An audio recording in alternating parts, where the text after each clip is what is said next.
Olá, está começando mais um programa Viver Ciência. Aqui você conhece detalhes das pesquisas desenvolvidas no programa de pós-graduação da Universidade Federal de Goiás. Como os diálogos interculturais em sala de aula podem ajudar no aprendizado do inglês como língua estrangeira? Esta é a pergunta-chave da pesquisa coordenada pela Carla Janaína Figueiredo, que é professora do Departamento de Línguas e Literaturas Estrangeiras da UFG. Ele está aqui no estúdio para falar sobre a pesquisa junto com a Patrícia Cardoso Moreira, que é professora de um curso de inglês e integrante do estudo. Sejam bem-vindas. Obrigada. Obrigado por ter aceitado o nosso convite. Diálogos interculturais em sala de aula de inglês por uma pedagogia crítica e dialógica da apropriação. Esta é a pesquisa que você vai conhecer a partir de agora. Nessa trajetória eu venho observando que os componentes culturais que permeiam essa segunda língua cultura são negligenciados no contexto da sala de aula. E que, na verdade, quando a cultura aparece no ambiente da sala de aula, ela aparece em forma de fatos, de manifestações culturais, como dança, costumes, modo de se vestir, de comer. E isso acaba levando o aluno à criação e consolidação de estereótipos acerca do outro que representa essa segunda língua cultura. A pesquisa tenta ajudar os professores a não repetirem com seus alunos o equívoco de encarar o aprendizado de línguas como mero acréscimo de vocabulário. A coordenadora da pesquisa fala sobre o método usado no estudo. É um estudo de caso porque ela se foca numa unidade de análise, que é um grupo de alunos de letras em inglês, alunos aprendizes de inglês e muitos destes alunos que já são professores também de inglês e já atuam no mercado de trabalho. Ou seja, então há alunos que estão adquirindo essa língua e outros que são alunos, mas que já são professores. Ela tem uma orientação etnográfica porque quando a gente lida com questões culturais, normalmente nós buscamos auxílio na etnografia para compreender os diferentes pontos de vista desses participantes, porque o mais importante é você observar o processo, as opiniões, né, as perspectivas dos participantes. Agora a gente começa então a nossa conversa. Professora Carla, em que medida o aspecto de troca cultural é importante para o aprendizado real da língua estrangeira? Bom, eu diria que é de extrema importância para esse aluno ter contato não somente com a língua, com o sistema linguístico, né, mas também com as culturas que representam essa língua.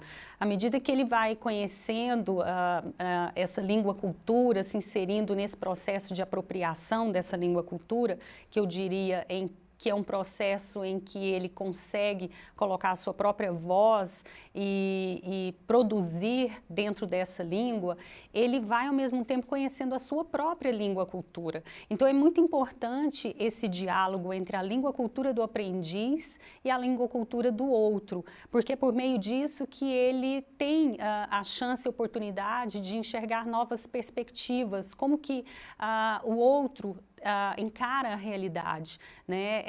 É uma forma também de ele deixar de ser aquele peixinho de aquário, né?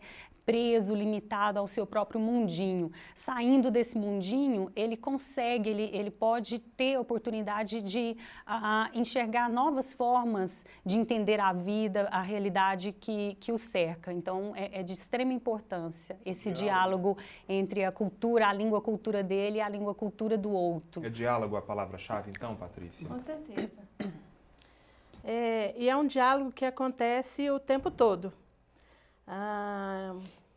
Na sala de aula, às vezes a gente tem pessoas que vêm de experiências diferentes, viveram em outros países, muitas vezes entramos em contato com nativos daquela língua e o tempo todo a gente está na iminência de travar esse diálogo e que muitas vezes não é um diálogo muito tranquilo, é cheio de conflitos. Então, é no diálogo que a gente vai resolver essas questões.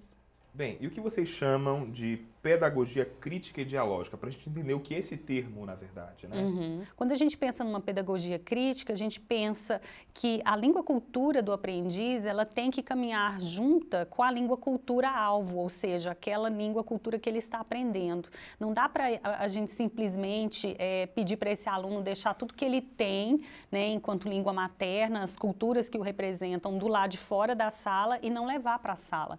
Então, é criar crítica porque ele tem que pensar sobre a realidade que o cerca, sobre essa língua de maneira crítica, sem compreender essa língua somente como um sistema abstrato de regras, mas também como produtor dessa língua, como usuário dessa língua, criativo como ele é, né? Dialógica, porque nós estamos falando de diálogos interculturais, entre a língua cultura dele e a língua cultura alvo. E da apropriação, porque nós estamos pensando não somente em um processo de aquisição dessa segunda língua, não é somente um processo de aquisição de vocabulário, de estruturas linguísticas, mas a apropriação é ele ser ele mesmo nessa L2, nessa segunda língua. Ok, daqui a pouquinho a gente continua o nosso bate-papo. Participe do nosso programa, envie uma mensagem para o nosso e-mail, Twitter ou Facebook e acesse a nossa página na internet. Viver Ciência vai para um rápido intervalo. Voltamos em seguida para entender as aplicações desta pesquisa e como ela pode beneficiar o aprendizado da língua inglesa. Continue com a gente. A ciência é viva quando se engaja na tentativa de transformação do meio que nós vivemos e quando efetivamente quer resolver os problemas que ocorrem na nossa sociedade.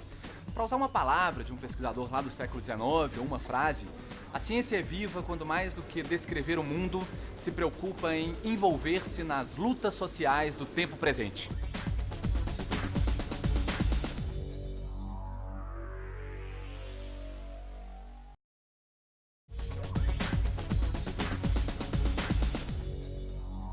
O Viver Ciência está de volta.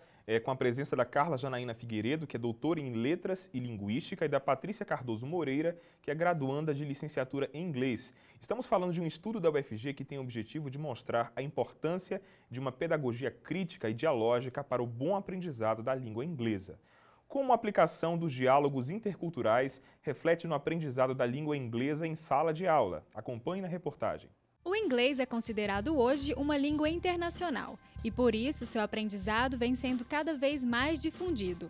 Em sala de aula, os professores usam métodos criativos para ensinar seus alunos de forma lúdica. O único critério que eu estabeleci foi que eles escolhessem um parceiro com quem eles iriam trocar os diários, sendo que um tivesse mais tempo de conhecimento de língua inglesa e o outro menos tempo. Era o único critério estabelecido. E o primeiro texto ia ser escrito por aquele que tivesse um pouquinho mais de conhecimento da língua. Nesse primeiro texto, ele iria se apresentar, colocar o nome, a idade, o que ele faz, o que ele gosta, o que ele não gosta de fazer. E daí em diante, ele jogaria a bola para o colega, né, para o parceiro. Depois que a estratégia dos diários escritos pelos alunos deu certo, tudo ficou mais fácil. Foi aí que a professora descobriu, junto com os colegas de profissão, que métodos novos também dão certo. O que a gente procura fazer, tanto eu quanto os meus colegas lá no Instituto, nós procuramos sempre adequar o conteúdo que nós estamos ministrando, né, com as necessidades dos alunos. Há algum tempo nós utilizávamos mais textos que nós mesmos escolhíamos, né, dentro de uma elaboração, dentro de um critério, né, daquilo que seria usado durante o semestre ou o ano letivo. Depois, com o passar do tempo, cerca de pouco mais de um ano, nós estamos utilizando livros, né, com os alunos do ensino médio, que lá nós chamamos de técnico integrado. Então, dentro dessa modalidade, né, que é a utilização dos textos nos livros, nós procuramos adaptar, né, aquilo que o livro oferece com a necessidade dos alunos. Apesar do surgimento de novas técnicas, as metodologias para o ensino de línguas são, no geral, muito restritas, mas os alunos costumam responder bem aos estímulos. Os alunos eles são muito receptivos a essas novas práticas, né? Eu digo novas porque elas são resultados de experiências, né? Até inclusive das disciplinas que nós cursamos na pós-graduação, né? Então, às vezes, por mais que você saiba alguma coisa, por mais experiência que o professor tenha, né, que já traga na sua bagagem, quando você faz um curso, né, ou seja, uma especialização, mestrado, doutorado, você começa a perceber outros horizontes, né? E você pega e começa a adaptar e aplicar, né, toda aquela teoria que você vê na sua prática de sala de aula. A gente continua o nosso bate-papo. A língua inglesa tratada na pesquisa ela é falada em vários países, né? Estados Unidos, Inglaterra, Austrália. E como é possível abarcar as diferenças culturais dentro de sala de aula com essa técnica pedagógica? Primeiro, a gente tem que lembrar que o inglês é falado nesses países como língua 1. Mas hoje há falantes de inglês, um número muito maior, infinitamente maior, de falantes de língua inglesa que não são nativos desses países. Então, aonde quer que a pessoa falante de inglês vá, em qualquer situação em que ela se encontre, esse diálogo vai acontecer via língua inglesa. Então, a gente precisa desmistificar essa coisa de que a gente sempre pensa nos países onde a língua é falada como língua 1. E, na verdade, esses diálogos estão acontecendo a todo momento, em todos os países onde existe 2 falantes de língua inglesa ali naquele momento, tentando entender uma cultura do outro. Então, aonde quer que você vá, essa pedagogia vai te ajudar. A questão é que, normalmente, as pessoas tendem a pensar que o inglês ele está dividido em 2 polos, né? A variedade do inglês americano e a variedade do inglês britânico. Isso limita muito essa nossa concepção, né, de língua, de cultura, principalmente no que diz respeito ao inglês, porque hoje ele tem um status de língua internacional e ele é uma das principais línguas francas na atualidade, né, nessa era da globalização. Então é importante que o nosso aluno em sala de aula entenda que há vários ingleses pelo mundo e saber valorizá-los também. Por exemplo, a variedade da África do Sul, a variedade da Austrália, da Nova Zelândia. Trabalhar essas culturas no contexto da sala de aula não é uma tarefa simples. Não tem como você elaborar um currículo que englobe todas essas culturas, mas você pode levar textos, você pode levar vídeos em que os seus alunos possam ter contato com esses outros falantes, para desmistificar essa ideia de que o inglês está dividido nesses 2 polos, entre esses 2 polos, para que ele reconheça e valorize outros falantes, para que ele tenha contato, por exemplo, com o inglês da Nigéria, por meio de textos, atividades de compreensão oral também, e acabe também reconhecendo o seu próprio inglês, acabe se reconhecendo como falante legítimo dessa língua. A gente também fala no inglês brasileiro, porque como falante, como brasileira e falante de inglês, não tem como eu anular a minha subjetividade no momento em que eu estou falando essa língua. Então, isso tudo tem que ser discutido em sala de aula, quer dizer, espera-se que isso seja discutido em sala de aula. É interessante para que o aluno desconstrua estereótipos acerca dessa língua, desmistifique isso, né, e reconheça essas inúmeras variedades e o valor que cada uma delas tem para o contexto comunicativo em que elas são utilizadas. Patrícia, por que é importante, então, que o aluno de línguas não conheça apenas a cultura dos falantes da língua que ele está aprendendo, mas também reflita sobre a sua própria cultura e língua? Eu acredito que, em contato com outras culturas, na verdade, a gente vai passar a conhecê-la melhor, mas a gente passa por um processo de mão dupla, a gente vai conhecer a nossa própria cultura, porque a nossa cultura, para a gente, é uma coisa transparente, invisível, naturalizada. A gente, às vezes, não percebe essa cultura, mas, em contato com outros, de outras culturas, a gente vai também se tornar mais consciente daquilo que é a nossa cultura e aprender sobre a cultura dele também. Daí a importância. Professora, como lidar então com os possíveis conflitos? Possíveis não, acontecem conflitos em sala de aula, né?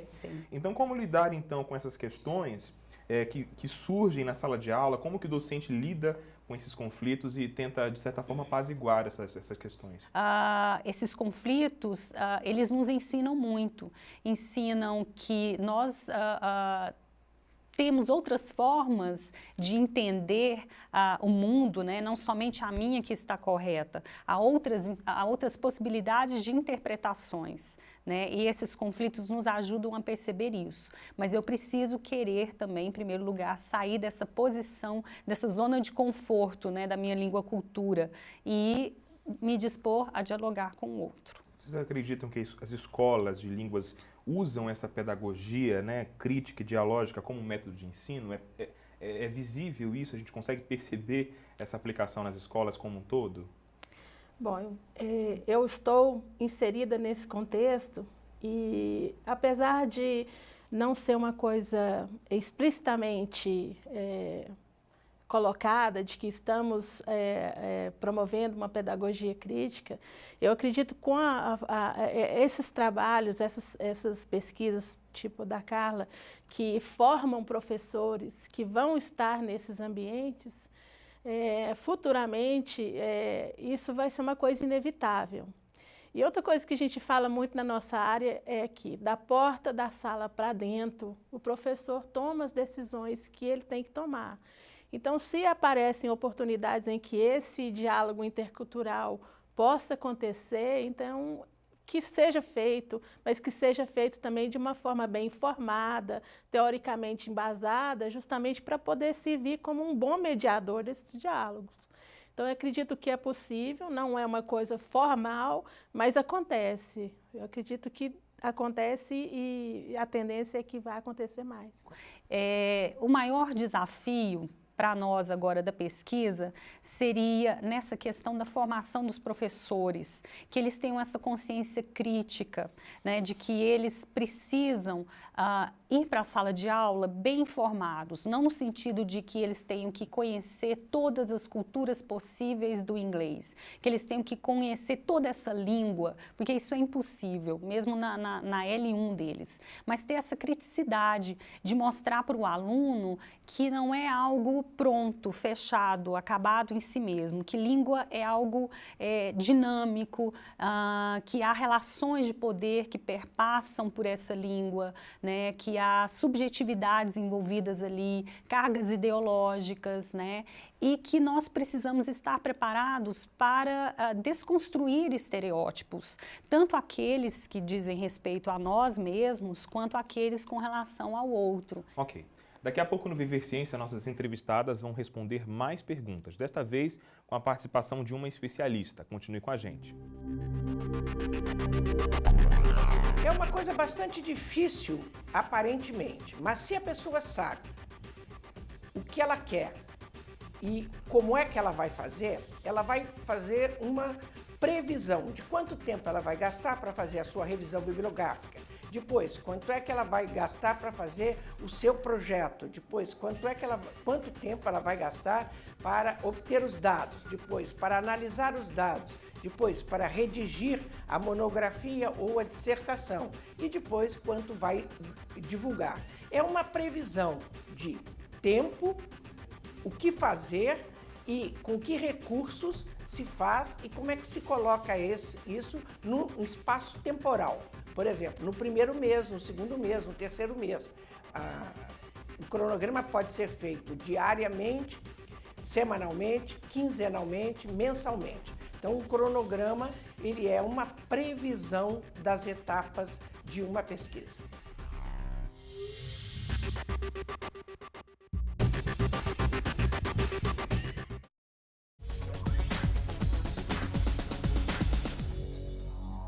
O Viver Ciência está de volta. Estamos falando sobre a pesquisa Diálogos Interculturais em Sala de Aula de Inglês, por uma pedagogia crítica e dialógica da apropriação.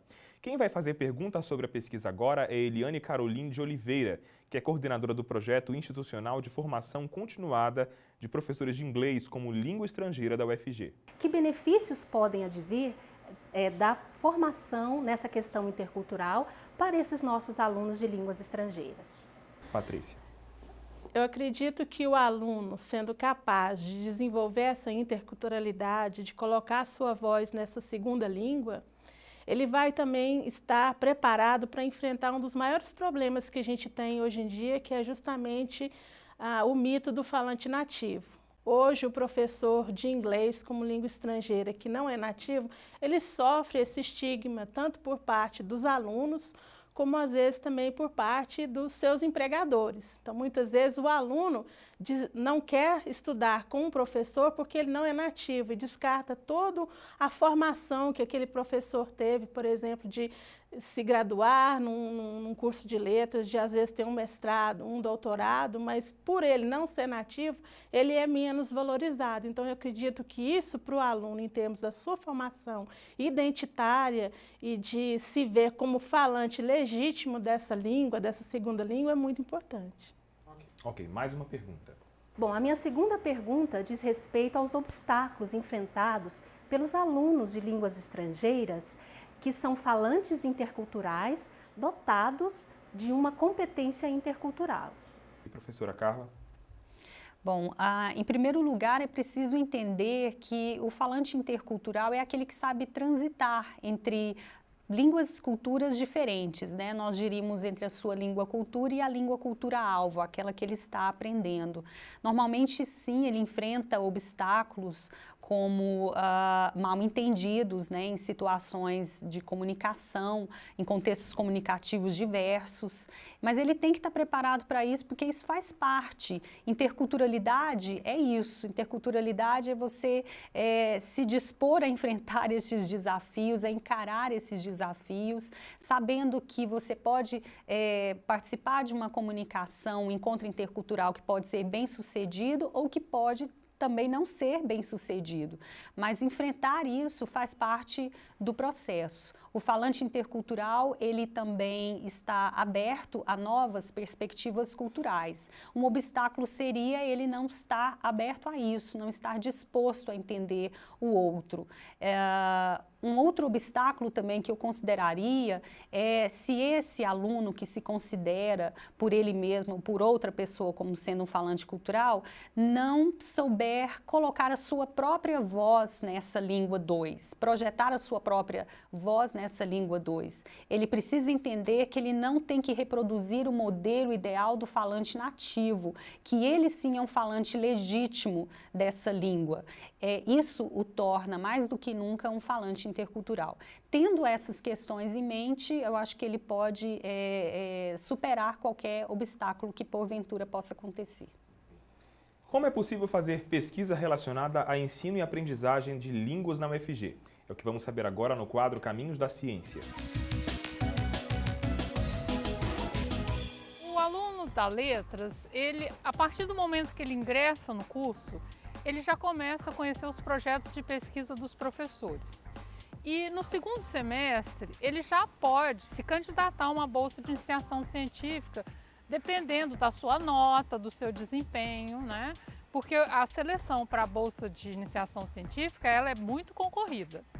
Então, assim que ele ingressa no curso de graduação, é importante que ele já procure um professor, uma linha de pesquisa que o interesse, um projeto que ele queira trabalhar, porque logo ele pode já se candidatar a uma bolsa dessas. A Faculdade de Letras, ela oferece na pós-graduação, em nível stricto sensu, que é o programa de pós-graduação em Letras e Linguística da Faculdade de Letras, o mestrado e o doutorado. Mas a Faculdade de Letras também oferece esporadicamente cursos de especialização que são lato sensu. Como se trata de um curso misto, ele oferece duas áreas de concentração. Áreas de estudos literários e a área de estudos linguísticos. A área de estudos linguísticos, dentro de suas linhas, engloba pesquisas nas áreas de línguas indígenas, da língua portuguesa, das línguas estrangeiras, inglês, espanhol, formação de professores de português, inglês e espanhol, análise do discurso. Então, nós temos uma gama muito grande de especialidades. Para inscrição no processo seletivo, que acontece anualmente no programa de pós-graduação em Letras e Linguística, o candidato deve se preparar para 3 grandes etapas.